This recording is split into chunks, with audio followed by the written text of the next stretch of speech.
we can see that the y-intercept is below here. The coordinate for this y-intercept is 0, -9, where x is 0 and y is equal to -9. For our 0 values, we have two of them. One is located here, and the other is located here. Remember, zeros are x-intercepts. The coordinates of these zeros are -6, 0, and -1, 0. Let's now look at the axis of symmetry for parabolas. Parabola is symmetrical about its axis of symmetry.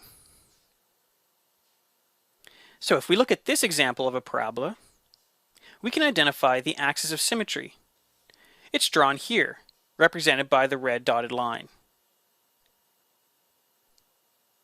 So for any point on the left side of the axis of symmetry, we can go directly across and find a corresponding point that is the same distance from the axis of symmetry as the point on the other side. So for example, this point here would be a certain distance to the axis of symmetry. Directly across, the same distance, you can find another point.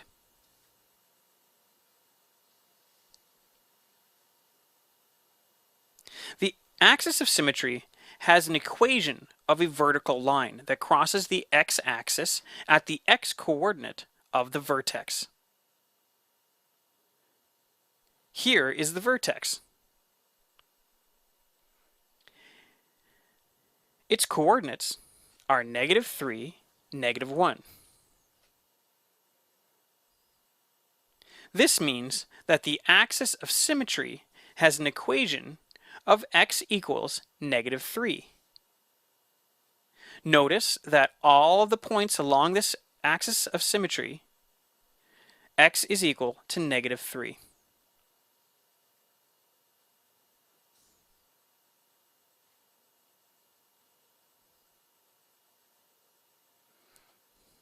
Let's look at another example.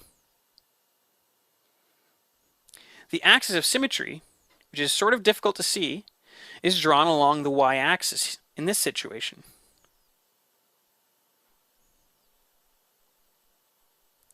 The axis of symmetry is here. The vertex, located here, has coordinates of 0, 2. This means then that the equation of this axis of symmetry is x is equal to 0. All along this axis of symmetry, x is equal to 0.